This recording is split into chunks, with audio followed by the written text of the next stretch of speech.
وزیر مذہبی امور نور الحق قادری نے وزیر اعظم عمران خان کو اپنے خط میں 8 مارچ کو ہر سال منعقد ہونے والی عورت مارچ کو اسلامی شعار، معاشرتی اقدار، حیا و پاک دامنی اور پردہ و حجاب وغیرہ پر کیچڑ اچھالنے یا ان کا تمسخر اڑانے کی اجازت نہ دینے اور اس کی جگہ بین الاقوامی یوم حجاب منانے کا مطالبہ کیا ہے۔ یوم حجاب منانے کا مطالبہ انہوں نے بھارت کی ریاست کرناٹک کی بھارتیہ جنتا پارٹی کے صوبائی حکومت کی جانب سے مسلم مطالبات کے لیے کالے یونیفارم کو لازمی قرار دیے جانے کی آڑ میں حجاب کرنے یا برقع پہننے پر پابندی لگائے جانے کے خلاف احتجاج کرنے کے لیے کہا ہے۔ کرناٹک میں حجاب یا برقع پہننے پر پابندی کیا لگائی گئی کہ سیکولر لبرل حلقوں اور حکومت میں ہندو اقدام پسندوں کے مابین ایک نظریاتی جنگ چھڑ گئی ہے۔ لگتا ہے کہ پاکستان کے مسلم قدامت پسند اور بھارت کے ہندو انتہا پسند عورتوں کی شخصی اور مذہبی آزادی کے خلاف محدود یا پھر متحد ہو گئے ہیں۔ سرحد کے آر پار فرقہ پرست اور کڑ مذہبی حلقے تقویت پا سکیں۔ عورت کے حقوق کے لیے ہر سال عورت مارچ پہ اس طرح کے لغو الزامات دھرے جاتے ہیں جن کا اظہار وزیر مذہبی امور نے کیا ہے، جس کی مخالفت میں وزیر اطلاعات فواد چودھری اور وزیر انسانی حقوق محترمہ شیری مزاری نے بھی میدان میں اپنے قدم جمائے ہیں، جس کی پیپلز پارٹی کے لبرل قیادت نے بھرپور مذمت کی ہے۔ دوسری جانب پی ڈی ایم کی مذہبی جماعت جمعیت علماء اسلام نے عورت مارچ کو بزور بازو یا بزور طاقت روکنے کی کوشش کی ہے۔ انہوں نے تو دھمکی تک دے ڈالی کہ اس کی جمہوریت دعوے کی نفی اور فسادیت کا اظہار ہے۔ قرآن کی 2 سورت نور کی آیات 30-31 اور سورت احزاب کی آیات 58-59 میں جو احکام صادر فرمائے گئے ہیں ان کا مدعا مروجہ، حجاب، برقع، عبائیہ سے قطعی مختلف ہے،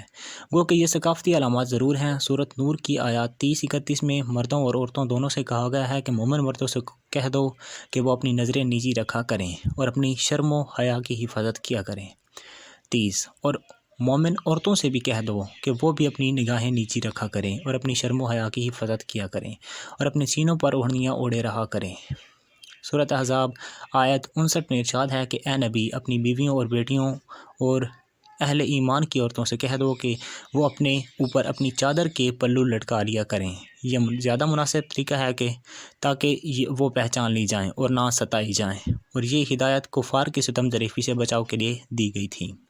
ممتاز محقق محمد اسد نے اس کی تفسیر کرتے ہوئے لکھا ہے کہ اس آیت میں لفظ خمیار سر کی اوڑھنی کے لیے استعمال ہوا ہے، جو عرب خواتین سر پر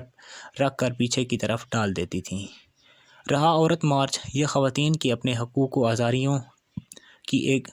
تاریخی جدوجہد کا تسلسل ہے، جس کا سارا زور عورتوں کے مساوی انسانی حقوق پر ہے اور جس کی جنسی تفریق اس کے خلاف ہے، اپنی عفت و عصمت لوٹے جانے اور عورت کی جنسیت کی کاروبار اور جنسی استحصال کے خلاف ہے۔ تاریخ سے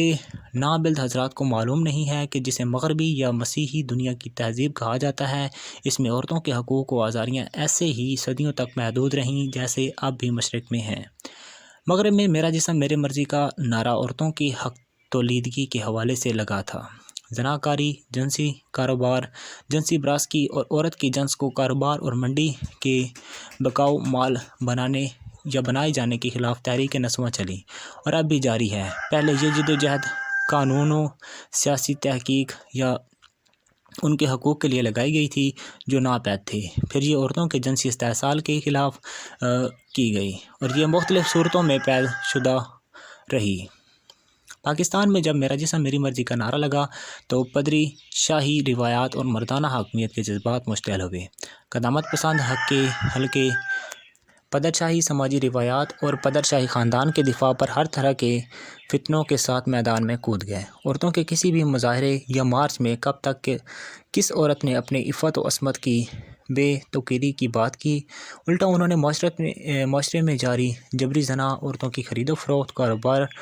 عورت کے نام پر قتل، وٹے سٹے، گھر، شہر، دفتر اور درسگاہ میں ہونے والے بچوں اور عورتوں کے ساتھ جنسی زیادتی اور براسکی کے خلاف آواز اٹھائی ہے۔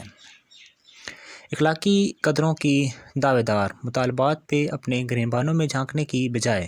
ان کے کس منہ سے مذمت کرتے ہیں۔ عورتوں کو گھروں میں قید رکھ کر خاندان کو بچانے والے حضرات کو غالباً علم نہیں ہے کہ نجی جائیداد کی طرح ریاست اور خاندان میں بھی ایک تاریخی عمل کی پیداوار ہے، اٹل اور ناقابل تغییر حقیقت نہیں، سماجی روایات، خاندانی مراسم اور تہذیبی